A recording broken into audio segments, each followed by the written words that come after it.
You're listening to the Cool Audio Podcast, your escape into the world of stories, sounds, and imagination. Whether you're driving, chilling at home, or just need a moment to unplug, we've got a story just for you. So sit back, relax, and let the journey begin. Melody was confused when she read the message. You don't remember me? I'm your partner. Oh, it's you. Melody remembered he was the popular guy with lots of female fans. He had recently played the role of a son from a rich family in a big TV series about a story set in the period before 1949 and after the fall of the Q dynasty. Since he wasn't a celebrity from Imperial Star, Melody didn't have a deep impression of him. You have a lousy memory. Melody was embarrassed. What are you doing? I'm having supper, Melody replied honestly. By yourself? No. With whom? The fellow was curious. With our boss. Justin? Right. After this, the guy fell silent. Melody was about to put away her cell phone when her snap beeped. $100,000 was transferred to her. Undoubtedly, it came from Justin. Okay, the money is transferred. Why didn't you give me cash? President Cooper, do you know how expensive it is to withdraw cash? Melody gave him a scowl just to tease him. 1 second later, she received a red packet from Justin. I'm full. Don't forget to pay the bill. Bye. Then he left. With shaking fingers, she opened the red packet and saw there was only $0.50 inside. Justin, are you kidding me? Melody was exasperated. $50 was probably only enough to withdraw a $100,000 account. The supper was still on her. This capitalist was very shrewd. After paying the bill, Melody went to the bank and withdrew the money she intended to return to Lin Hong. As for the remaining $50,000, she kept $20,000 for daily expenditure and transferred $30,000 to her mother's bank account. After a few minutes, her mother called her. She told her mother that the work here was very good. To award her good performance in the dancing contest, the company gave her a bonus. Her mother was very pleased. Before she hung up, Melody instructed her mother, Mom, don't live so frugally. Buy some good food for yourself and Dad. Don't always eat cabbages and potatoes. They are not nutritious. I can make money now and will make your life better. She felt better after chatting with her mother. Then she took a taxi to Lin Hong's auto repair shop with the $50,000. Before she went, she sent Rory a message and told her about it. She didn't want to keep it a secret from Rory because it wasn't a big deal anyway. Rory was still working in the company and couldn't go with her. When Melody arrived, Lin Hang was eating supper with another young mechanic in the shop. The meal wasn't big, consisting of 2 boxes of rice, a box of stir-fried potato floss, and a bottle of spicy sauce. Lin Hang, the money. I'll return it to you. Without a fuss, Melody took out the money and placed it on the table. I told you I don't want you to return it. His tone was cold as he continued eating. My mom always taught me not to take anything I didn't earn. We're friends, but we're not so close that I don't have to return $50,000 to you. You're not rich. Take it. Thank you for everything you did for me. So, superstar, you're popular now, so you're eager to draw a line with me, the lowly mechanic, right? Lin Hong put down the chopsticks and stood up slowly. He stared at Melody's eyes. It's fine if you want to think this of me. Melody shrugged. Is money so important to you? More important than your conscience? He continued to ask. Lin Hang, I want you to understand one thing. My money is clean. I don't steal or rob people. How can you accuse me of losing my conscience? You asked me if I love money. Yes, I do. Who doesn't? I'm just honest about it. I'm grateful to you for taking care of me and paying the medical expense for me, and I always treat you as my friend. I told Rory everything that happened between us. Even though she's not your girlfriend, she has the right to know it. No matter what, I still want to thank you. Goodbye. Melody thought Lin Hang had a weird personality, and despite his coolness, he was a kind guy and could do heartwarming things. But sometimes, his words were too harsh on ears. After saying these words, Melody left the $50,000 and walked out of the auto repair shop in relief.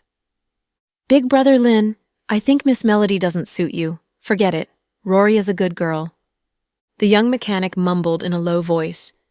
Lin Hang didn't speak and didn't touch the money, but obviously, he had lost his appetite for the meal. In South Hill Manor, Jack got off work and drove home with Chloe. On their way home, Chloe remembered that thing. "Honey, did Noah find some clues about that thing?" "No." "That's strange. How can a person disappear under the cameras? There are so many cameras in the city." "That's why I said he dodged the cameras on purpose." "I feel sad for my brother. The silly boy truly thought Uncle James was back." Heh. Chloe gave a sad smile. As a doctor, she knew no dead man could come back to life. It was most likely a conspiracy. Those mysterious enemies could even hypnotize Kira. What were they not capable of? Chloe and Jack had a vague feeling that a big conspiracy was sneaking up to them, but they didn't expect it would come so soon. In the evening, when they were having supper with Jack's parents and the kids, Chloe got a call from Thomas. "Sis, Mom fainted. Come to the first hospital now." "Fainted? Where?" "Near Jay's store. She was delivered to the first hospital. She's now in the emergency room." Thomas sounded urgent. "Okay, I'll be there very soon." Chloe put down her chopsticks and stood up. "Honey, my mom fainted. She's now in the emergency room in the first hospital." "Don't worry, I'll drive you." Afraid Chloe would slip from hurrying, Jack walked her out carefully with a hand under her arm. "Oh, I'm sorry to hear that. Jack, find a good doctor for your mother-in-law." Jack's mother stood up and instructed them. "Mom, please go on with the supper and get the kids to bed." "Okay, we'll take care of them. Be careful on the road. Take it slow." Walking out of the door with Jack, Chloe was a bit alarmed. When she worked at Southside, she'd had her mother take physical checks twice a year, and the results were always good. So when she heard that her mother fainted suddenly, she felt scared, afraid it was a stroke or another serious illness. "Honey, don't worry. Mom will be fine." With one hand on the steering wheel, Jack placed the other hand on Chloe's cold hand and tried to comfort her. At the first hospital. When Chloe and Jack arrived, Sandra hadn't woken up yet. They saw Thomas and Stella. "Sis, brother-in-law." "How is Mom? What happened?" "She fainted and some passers-by delivered her here. The doctor said she got some stimulation which triggered a heart attack." "How did that happen?" Chloe frowned slightly. With her and Thomas well settled in life, nothing could agitate her mother so much that it would trigger a heart attack. "Yeah, I'm puzzled too. But there are many witnesses. Our mom fainted herself. No one bumped into her," Thomas explained. "Where is the doctor? Who took the case?" "She's over there." Thomas pointed at the office of the emergency room. Chloe hurried over. Afraid she'd slip, Jack followed her closely. "Dr. Z." Entering the office, Chloe saw the doctor was a colleague she was familiar with. "Vice Director Green." The doctor stood up respectfully. "Dr. Z, what's wrong with my mom?" "She's your mom?" The female doctor pushed up her glasses, looking surprised. Chloe nodded. "Vice Director Green, your mother has had some old problems in her heart. Today the attack was triggered by some external stimulation. She got agitated by something, but her condition isn't life-threatening. We did a thorough examination on her and gave her an injection to ease the symptoms. She'll wake up soon." External stimulation. Chloe bit on her lip with a bad feeling in her. "At her age, your mom might get angry from arguing with someone while buying groceries in the market, etc. Anyway, we'll know about it when she wakes up." "Thank you, Dr. Z." Chloe walked out of the office. Jack didn't speak. He went to the vending machine and bought a few bottles of water. Handing 2 bottles to Thomas and Stella, he kept one for Chloe. "Honey, have some water." Jack uncapped the bottle and handed it to her. Chloe took the bottle and took a few sips. Then she walked into the ward and sat beside her mother. When one reached middle age, the problems relating to this period of life would come gradually. Chloe had parents and kids. When they got sick and were admitted into the hospital, it was the most exhausting time. Fortunately, she had Jack to support the family for her no matter what happened. "Sis, brother-in-law said you didn't eat supper. What do you want to eat? I'll go and buy some for you." Thomas came behind Chloe. "I'm not hungry. I don't want to eat." "Sister Chloe, you don't want to eat, but the baby needs to eat. I'll go and buy some hot food." That said, Stella put on her coat and walked out. 5 minutes after Stella was gone, Sandra woke up. "Mom!" Chloe leaned over and grabbed her mother's hand. "Chloe, why are you here?" "Mom, you fainted and was delivered to the hospital." "Oh, I fainted." Sandra tried to remember through the fog in her mind. She had gone to the store to buy something on discount. Then, "Mom, you scared my sister and me. My sister and brother-in-law came here without even having supper. I'll move back. I can't let you live all by yourself." "Like a nagging wife," Thomas complained as he stood behind Chloe. "Mom, what on earth happened? What startled you so much that you had a heart attack?" Chloe got to the point. Due to her old age, Sandra was a little bit slow to respond.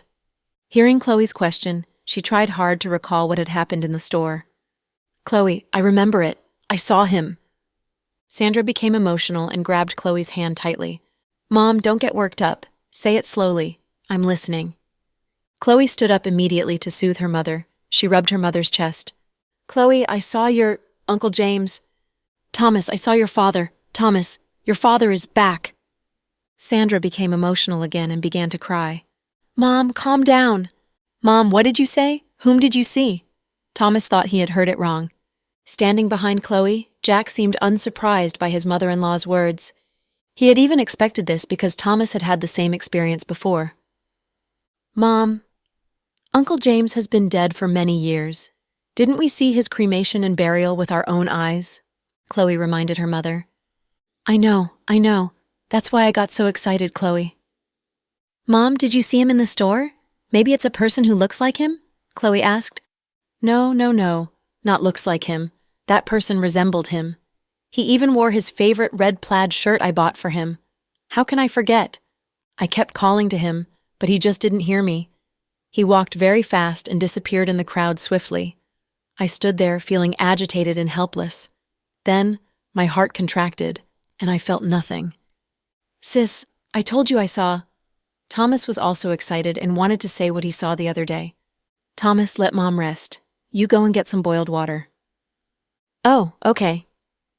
Chloe sent Thomas out because she didn't want him to say that he had seen James in front of the Civil Affairs Bureau. Chloe turned her head and exchanged a look with Jack, and they knew each other's thoughts. "Mom, get some rest. If you truly saw him, I'll investigate it for you." "Chloe, do you think your Uncle James reincarnated?" Elderly people were superstitious and believed in stuff such as reincarnation. Not wanting to squash her mother's hopes, Chloe didn't reject the notion directly. "Before we find out the truth, anything is possible. Mom, calm down and get some rest. When you're better, we'll talk about it in length." "Chloe, I didn't make it up. I told you the truth. It wasn't an illusion," Sandra emphasized. "I know. Mom, I believe you." Chloe soothed her mother as if she was soothing a child. Finally, she got her mother calmed down and fed her some water. Then her mother fell asleep again. Jack and Chloe went to a quiet corner in the corridor. "Honey, what do you think?" "It must be a conspiracy. That guy has appeared again and again," said Jack. "Yeah, he let Thomas see him and let my mom see him. I guess the next one is me. Heh. I truly want to see a guy coming back from death."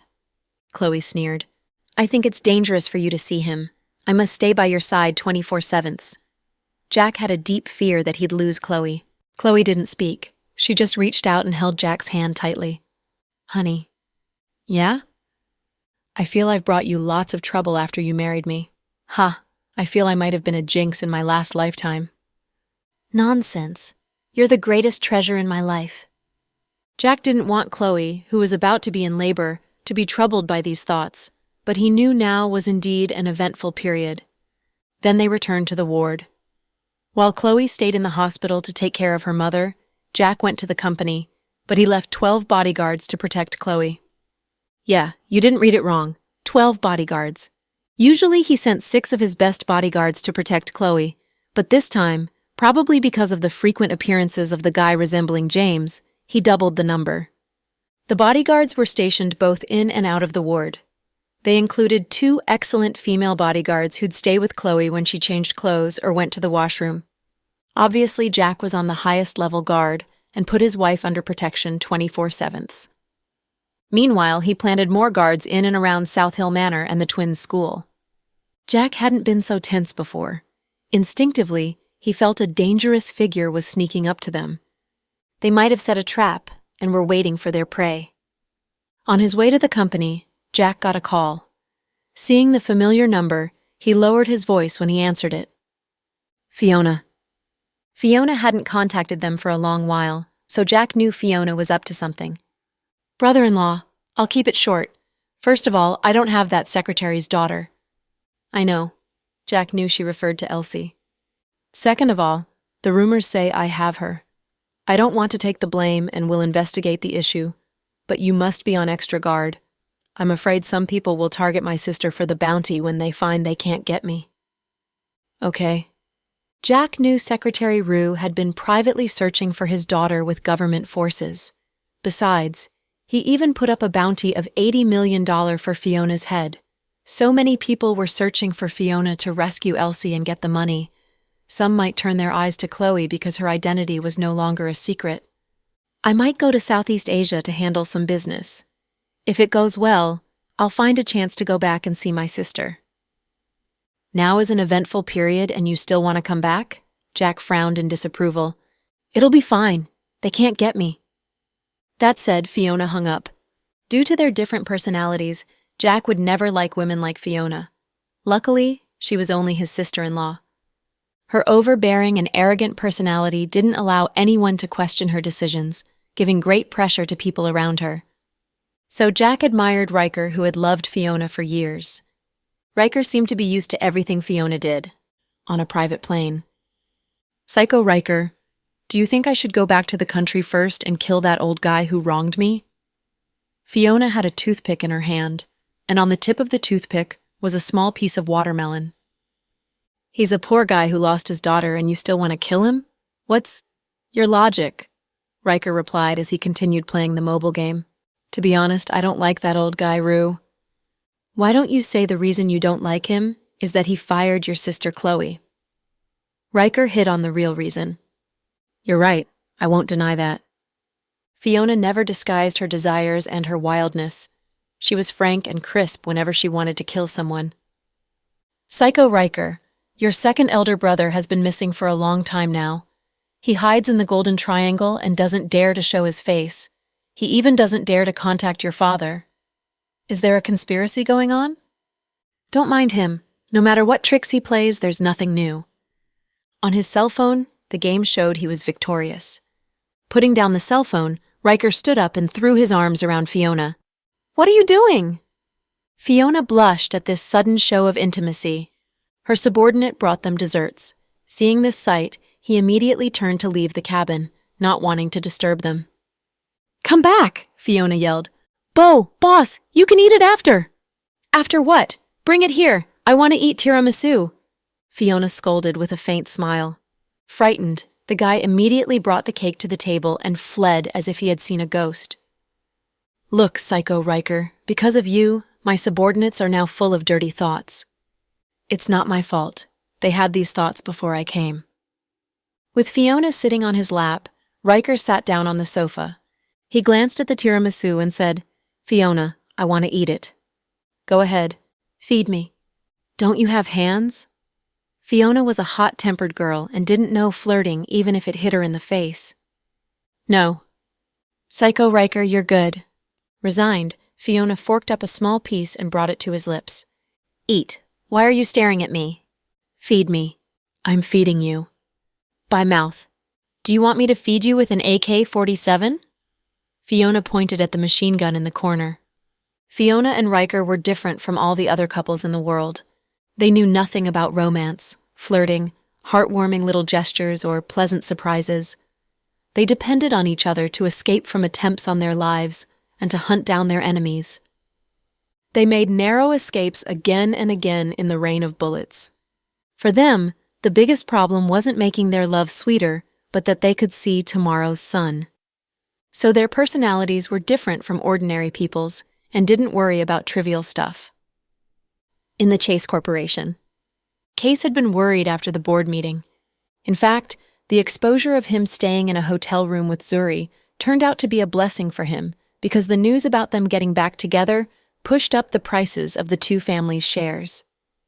The Chase family's business had come back to life. But Case was worried because Zuri hadn't responded to his messages or answered his phone calls. Case was only concerned about Zuri. The shares and the future of the company were not important. In the old house of the Blake family. With her cell phone confiscated, Zuri was locked in her bedroom at the order of Senior Mr. Blake, Brenton and Zuri's father, Kenneth's grandfather, and the head of the family. "Dad, please, I won't go out, but please return the cell phone to me." Zuri pounded on the door, her voice hoarse from yelling. No one is allowed to open the door for her. But what about the meals? Mrs. Blake didn't want her daughter to suffer. "No meals for her. I'll starve her for a few days. What she did shamed all of us." The Senior Mr. Blake was angry not only because his daughter was caught in a hotel room with Case, but that she still wanted to contact Case after she got home. He felt ashamed that his daughter wanted to go back to her ex. The elderly gentleman was very traditional in his thoughts. Victoria wanted to speak for her sister-in-law, but seeing her father-in-law's fury, she didn't dare to add fuel to the fire. Besides, her husband agreed with his father's measures. The Blake family was in chaos. "Victoria, you guys go home. You don't have to stay here." The senior gentleman waved his hand and drove out Brenton and Victoria. "Grandpa, I don't have school tomorrow. I want to stay," Kenneth said in a small voice. "Fine, Kenneth can stay." The senior Mr. Blake touched his grandson's head. Before she left, Victoria pulled her son to one side and asked, "Kiddo, what are you up to?" "Nothing." "Don't lie to your mother. Tell me." "Mom, I want to help my auntie. She's very good to me," Kenneth whispered in Victoria's ear. "Okay, but be careful. If things go out of control, your grandpa would get angry and deal with you." "I'll be fine. I have ways to handle Grandpa." Kenneth was a smart kid and had come up with an idea. After his parents were gone, he sat on the sofa and played with his cell phone. In fact, he was communicating with Pudding on Snap and talking about how to get Zuri out. After supper, his grandpa went into his study to drink tea and read. Kenneth went upstairs silently and came to Zuri's door. "Auntie, Auntie," he called out in a low voice. "Kenneth?" Hearing her nephew's voice, Zuri hurried to the door. "Auntie, it's me." "Kenneth, where's your mom?" "She was sent home by Grandpa." Zuri's heart sank at the news. "Auntie, don't worry. I'll help you escape." "Nephew." Zuri was exasperated, wondering how her nephew, who was only a few years old, could help her escape. "Pudding and I came up with an idea. After my grandpa goes to bed, I'll help you out. I saw Grandpa lock your cell phone in the cabinet in his study, so I can't get it. But Pudding got a new cell phone for you. When you get out of the house, someone will give it to you at the door." "That's a well-thought plan." Hearing her nephew's plan, Zuri was stunned. "Anyway, you can trust me. If you stay, Grandpa might lock you here for days. He's truly furious today." "But if I escape, your grandpa will be angrier." "You can choose to stay here and get starved. Grandpa won't give you food." "Fine, I want to get out. Thank you, my big nephew." "Get prepared. Pack some clothes, etc." Then Kenneth left her door. At 12:30 at night. The escape plan that Kenneth and Pudding concocted went very well. When Zuri got out of the house, the Dawson family's chauffeur sent by Pudding was waiting for her with a new cell phone. But another problem rose. With her cell phone, wallet, and credit cards locked in the study by her father, where could she go in the middle of the night? She thought of calling her besties, but didn't want them to see her in this messy state. After some consideration, Zuri dialed Case's number. "Case." "Zuri?" Case was elated when he heard Zuri's voice. "Yeah, it's me. Where are you?" "I just got out from my home." "Where are you now? I'll go and pick you up." Hearing the hesitation in her tone, Case insisted on knowing her location. After a moment of consideration, Zuri told him. Case drove his race car to pick up Zuri, who was staying in the black Audi Q7, driven by the Dawson family's chauffeur sent by Pudding. Zuri got out of the car and thanked the chauffeur. She had never imagined that she'd one day need 2 3-year-olds to rescue her. After all, the combined age of Pudding and Kenneth was less than 7 years. "Thank little Pudding for me. I'll treat her to desserts," she told the Dawson's family's chauffeur. "Okay, I'll tell Miss Pudding. Miss Blake, take care." After the chauffeur drove away, Case grabbed Zuri's hand and ushered her into his race car. "What happened? Zuri, why are you out here so late at night?" Having not seen Zuri for a few days, Case was a bit emotional. While her nephew drew away the bodyguards in the house, Zuri had escaped dressed only in a Weil short-sleeved t-shirt and a black Burberry classic-style windbreaker. "It's embarrassing," Zuri bit on her lip and then told him the whole thing. Case blamed himself. "It's my fault. Uncle got so angry because of me, and you have to take the consequences." "No, it's not your fault. The whole thing was caused by that BS Gavin. I'll deal with him when he's out of hospital." Zuri was furious with Gavin. Then her stomach growled, which was very distinct in the quiet night. Zuri lowered her head and blushed in embarrassment. "I remember you love shrimp dumplings. There's a Hong Kong tea restaurant nearby that's open 24/7. Let's go and grab a bite." Without waiting for her reply, Case started his car. After the night meal, he brought her back to his house, which he had bought after breaking up with Brenny. Considering Brenny might come here to harass them, he stationed several bodyguards around the house, so no one could enter it without permission. When they reached the house, it was 3:30 in the early morning. "It's almost dawn. You must be fatigued. Go get some sleep. I've had the sheets in the main bedroom changed. You can sleep in there." Case gave her his big bedroom. "Case, how about you?" "I'll sleep in the guest bedroom." "I can sleep in the guest bedroom." Zuri was embarrassed. "No, go to bed now. I'll go to the company in a few hours anyway." So, Zuri stayed the night in Case's house. She was worried that her little nephew would be scolded severely by her dad when they found she was missing in the morning. On the next morning, Zuri got up early and helped the housemaid cook congee in the kitchen. When the breakfast was ready, Tiani walked into the kitchen. Seeing Zuri, she was surprised at first. Then she smiled and walked over to greet Zuri. "Aunt Zuri, nice to see you." Case was astonished to see her act so nicely. He had thought Tiani would be hostile toward Zuri. Zuri nodded at her.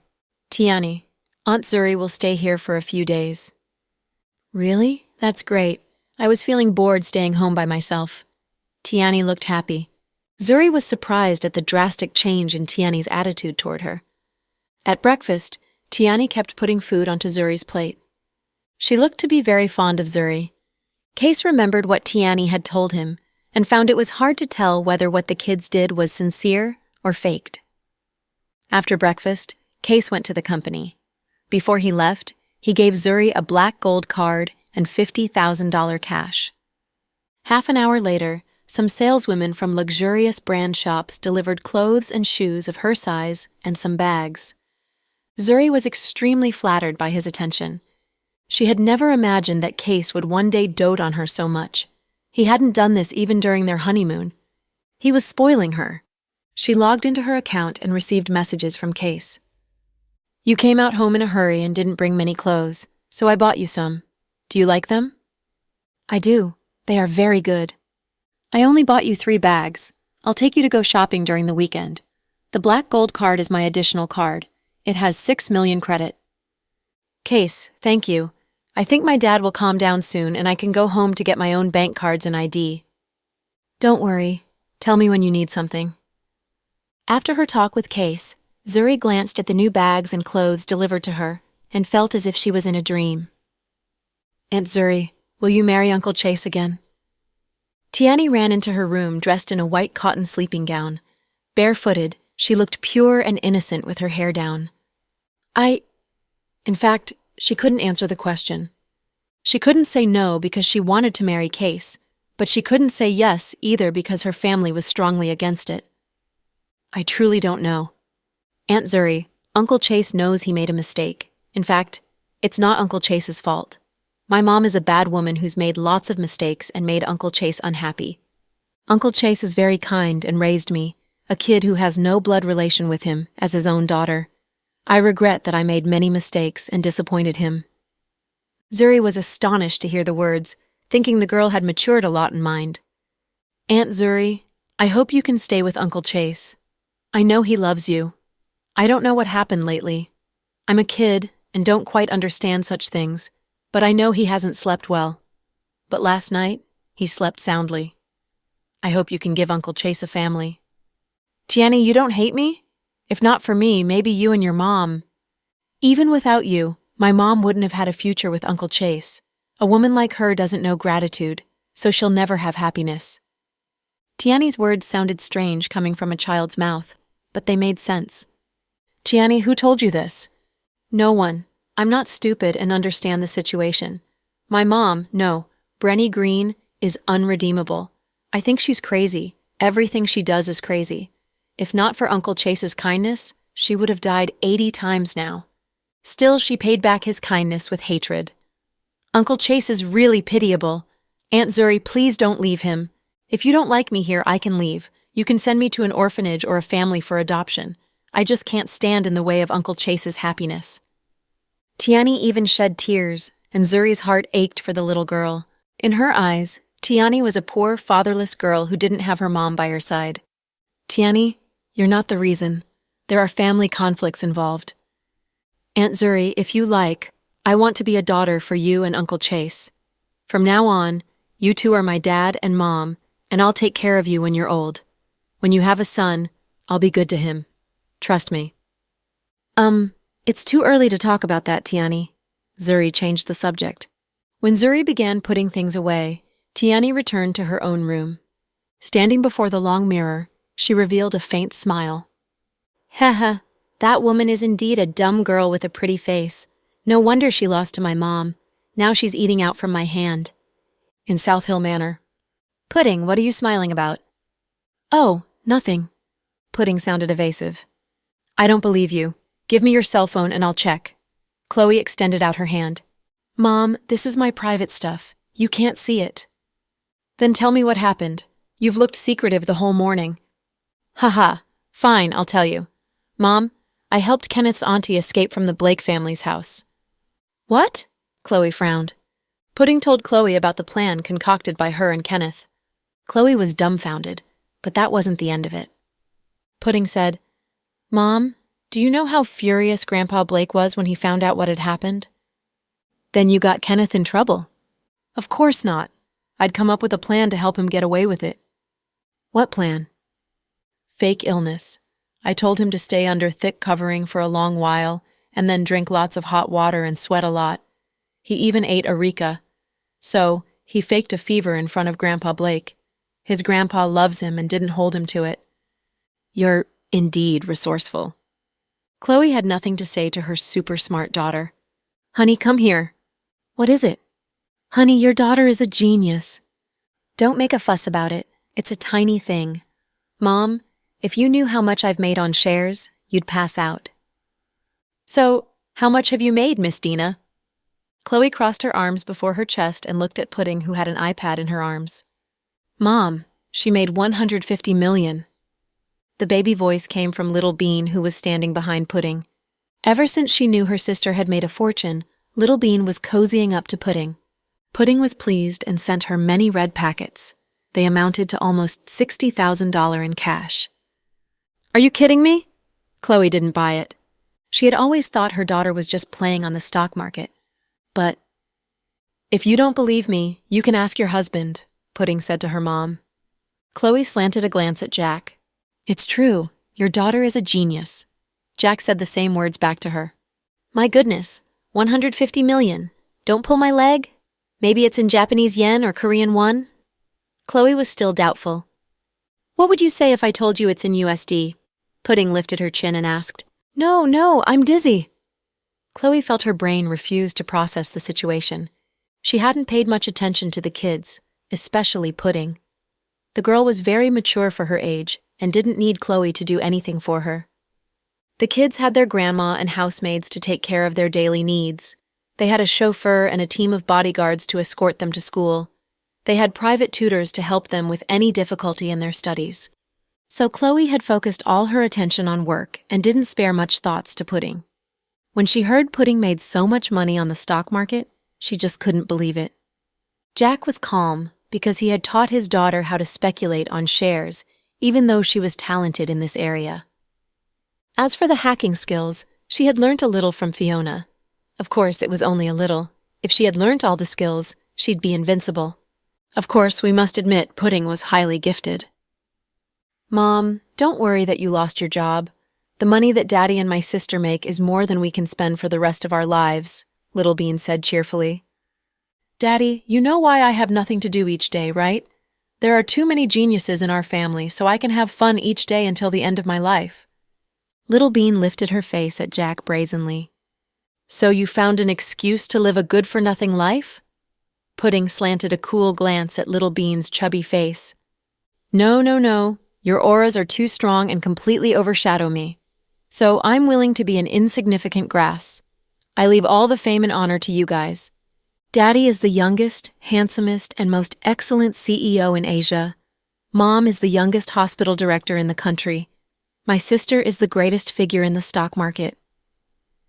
There's a hole in your flattery. Mom was fired, Pudding said. You guys go on with your chat. I'll go to the kitchen and see if there's milk left. Hearing that she was fired, Chloe still felt bad. It was good to stay at home and enjoy good food and leisure time, but she was a bit lost after years of busy life in the hospital. The most important thing was that Chloe felt it was unfair to fire her. She didn't kidnap Elsie and knew nothing about how she went missing. Her husband had later told her that Elsie wasn't in Fiona's hands, but Secretary Rue still took it out on her, and even Director Richard, who was about to retire. Being fired without giving a reason, their reputations were totally ruined. Fortunately, Chloe had made many friends among her colleagues at Southside.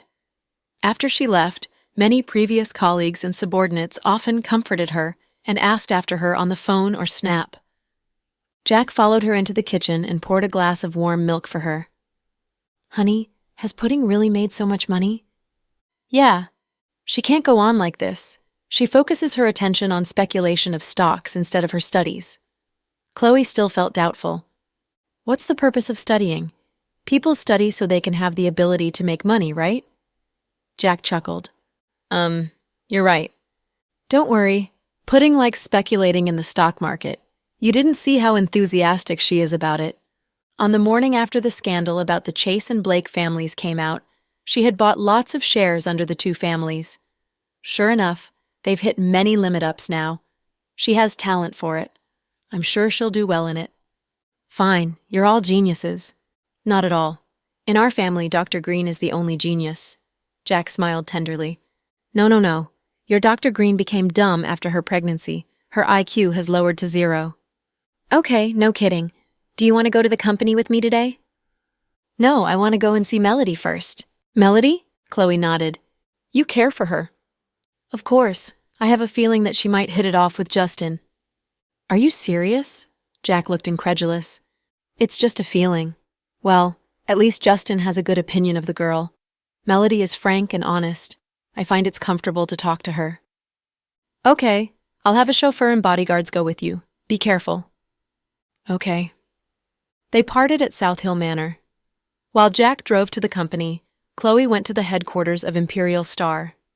She seldom went to Imperial Star, so every time she came, she'd become a topic of gossip for the employees. Hey, look, is she Dr. Green? She's very young. They say she's ordinary, but I think she's good-looking. Her skin without makeup is impeccable.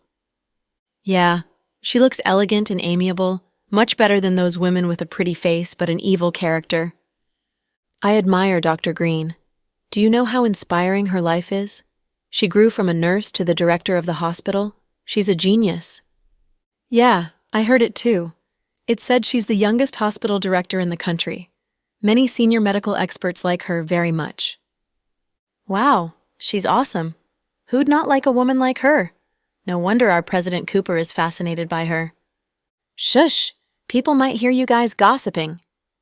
Dr. Green, are you here to see our President Cooper? An employee recognized Chloe and offered to walk her to the president's office. No, I'm here to see Melody, Chloe smiled. Oh, you want to see Melody? She's practicing in the dancing room upstairs. Okay, thank you. Chloe went upstairs flanked by several bodyguards, which was indeed a grand sight. Look, she's a winner in life. Her husband dotes on her. Now that she's pregnant again, she's followed by bodyguards everywhere. President Cooper is extremely good to her, too. She has everything that a woman can dream of. Instead of envy, people were now looking up at her because she was now way out of their league. After all, Her life was so far from their own, they could never reach it no matter how envious they were. In the young employee's eyes, she was living on the altar, in the president's office. "President Cooper." "What's up?" Justin didn't raise his head from the file he was reading. "Dr. Green is here. Ask her in." Justin immediately put down the file and stood up. Pleasant surprise and excitement appeared in his eyes. "Ahem, she's not here to see you. She went to the dancing room in the performance department to see Miss Melody," said Anne weakly. "Did you do that to embarrass me?" Justin scratched his head in embarrassment. "No, I just wanted to tell you that Dr. Green is here, so you'd not blame me for not telling you." "Chloe is... Why doesn't she come to my office first?" Justin mumbled like a young nagging wife. Anne lowered his head to hide his smile. He knew President Cooper only showed this willful and cute side in front of Dr. Green. When Chloe came, Melody had just finished one dance. Drenched in sweat, she sat on the floor and was drinking water. Seeing Chloe, she stood up immediately. "Sister Chloe, are you tired?" Chloe said to Melody mildly, like a big sister living next door. Melody felt warm inside. "No, I'm just afraid I'd embarrass myself in the contest." "You won't. You did well last time." "Sister Chloe, what are you doing here?" "Nothing. I'm jobless now and have lots of free time at hand. Remembering your second round is coming up, I came to see you." "Yeah, it's this weekend." "Do you have confidence in yourself?" "No," Melody replied frankly. "Ha ha," Chloe chuckled at her frankness. "I truly have no confidence in myself. Sister Chloe, I think I'll be eliminated this week." "Why are you so pessimistic?"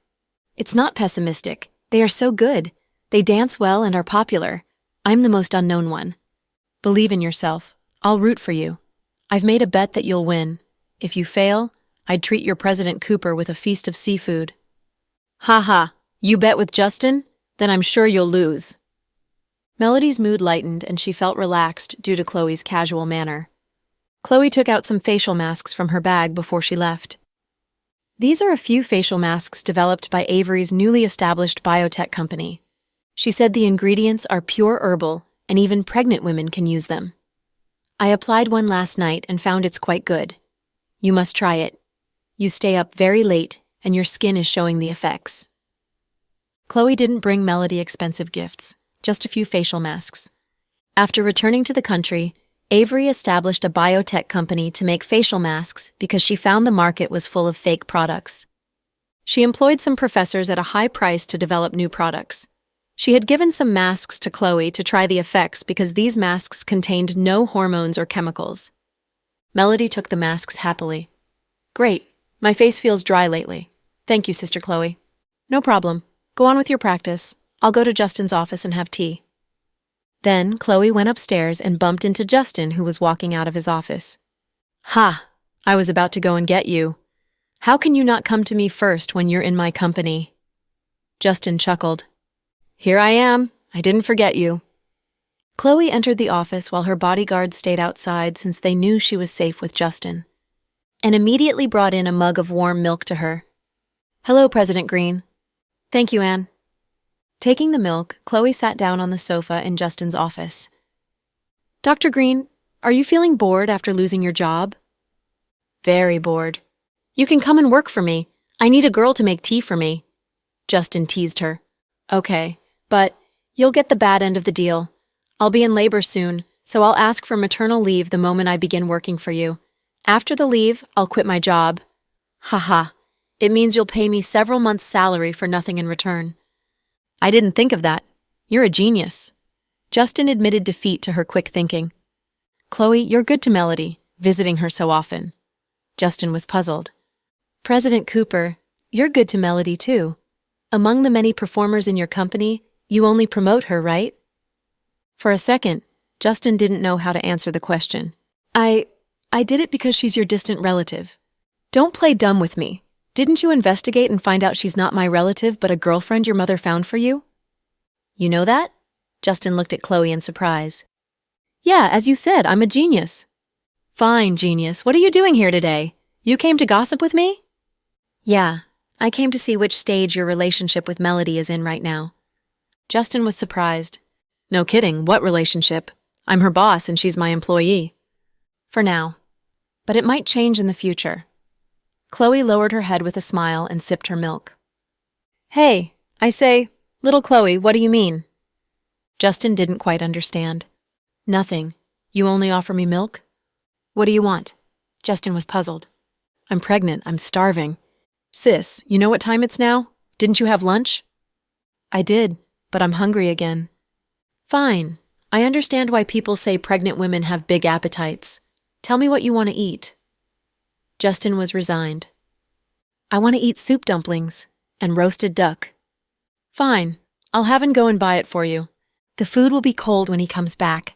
Let's go and eat in the restaurant, Chloe suggested. Now? Justin glanced at his watch and saw it was a little bit after 2 p.m. He had just had lunch 2 hours ago. Shall we go or not? Yeah, Your Majesty, we'll eat anything you want. I'd get the moon for you if you wanted it. Everyone knew how Justin doted on Chloe. After she got pregnant, Chloe's taste buds had changed drastically, and she started liking to eat things she hadn't liked before. She thought of food almost every minute of the day and must have the food immediately, or she'd feel so melancholic that she'd cry. Jack had an urge to hire several more chefs to satisfy the whimsical wishes of his pregnant wife 24/7. Justin was surprised to see Case and Zuri when he went into the restaurant with Chloe to eat soup meat dumplings, so the four of them sat at one table. The big scandal about the Chase family and the Blake family had spread all over the city. Chloe guessed they came to eat in this remote place to dodge the reporters. Sister Chloe, nice to see you. Zuri greeted her in embarrassment. Well, I forced Mr. Cooper to eat with me. Chloe chuckled. Why do you guys come all the way here for a meal? Justin glanced at Case. There are too many reporters in downtown, answered Case. Isn't that thing over? It's a trick played by the BS from the Y family. Where's he now? He's still in the hospital. His wounds are severe. Good job. You did what a man should do. That BS deserves to die. Justin had talked to Case on the phone and knew the details of the issue. Brother Justin, my brother. What's his reaction? Zuri asked Justin in a whisper. Your brother? Don't you know it? Why ask me? Justin didn't know that Zuri had escaped from her home, but Chloe knew it and kicked Justin under the table to stop him. I say, you'd better make a decision soon. If you love each other, then get married again, or you must stop seeing each other. You make the process longer than a 100-episode TV series. I'm impatient and hope you can give us an ending soon. Justin was frank as he lectured Zuri and Case. Brother Justin, can you persuade my brother to accept Case? I want to marry him. When Zuri said the words calmly, it astonished not only Chloe but Case, who was sitting next to her. Case didn't know that Zuri liked him more than he could imagine. Oh no, Zuri's feelings for him couldn't be described by the word like. It was love, a deep love. Even though Case had hurt her deeply, she still couldn't let him go. At the rare occasion of bumping into Chloe and Justin, she blurted out the request and asked Justin to help her.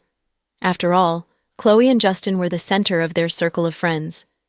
Jack would attend their gatherings occasionally, but he had few exchanges with Brenton and Max in private. Besides, she knew she couldn't dodge her family and live in Case's house forever without a legal status. Zuri! Case looked at Zuri in astonishment. As a man, he should be the one to propose, but Zuri took it out of his hand. He had complicated feelings inside, and the foremost ones were gratitude, delight, and surprise. He had thought Zuri held grudges for the things he had done to her in the past, which would pose a big obstacle for their getting back together. But now that Zuri offered to remarry him, his worry turned out to be groundless. It's fine for you guys to remarry.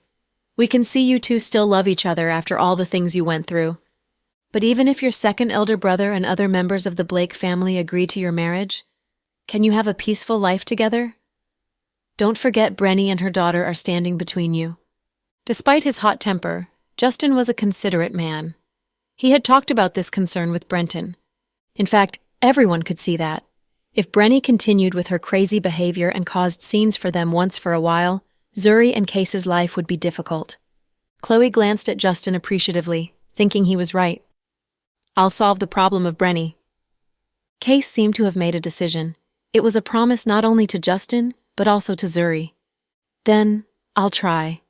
Mr. Blake is angry, but he's doing it for the sake of his younger sister. If you're sure you will be happy by remarrying him, I think your brother won't stand in the way. Justin glanced at Zuri and said slowly, I know my second brother loves me more than my eldest brother does. Zuri bit on her lip, since she knew her decision might hurt her brother. Sister Chloe, you're an important friend to my second brother and sister-in-law. Please help me and speak to them. Zuri looked at Chloe beseechingly like a helpless girl. Your sister-in-law is easy to convince, but your second brother, I'll try. Chloe only promised to try. After all, it was a family issue, and she was not a person who loved to mind other people's business. Besides, to be honest, she didn't have a good feeling about Zuri's remarriage, but she wouldn't tell her to her face. After the meal, Case paid the bill and walked Justin and Chloe out of the restaurant. Sitting in the car, Chloe didn't speak and looked thoughtful. Justin asked as he drove, What's on your mind, Chloe? Justin, do you really think it's a good idea for Zuri and Mr. Chase to remarry? Chloe cocked her head and asked earnestly. Thanks for tuning in to the Cool Audio Podcast. If you enjoyed the story, don't forget to like, subscribe, and share with a fellow story lover. Until next time, stay cool and keep listening.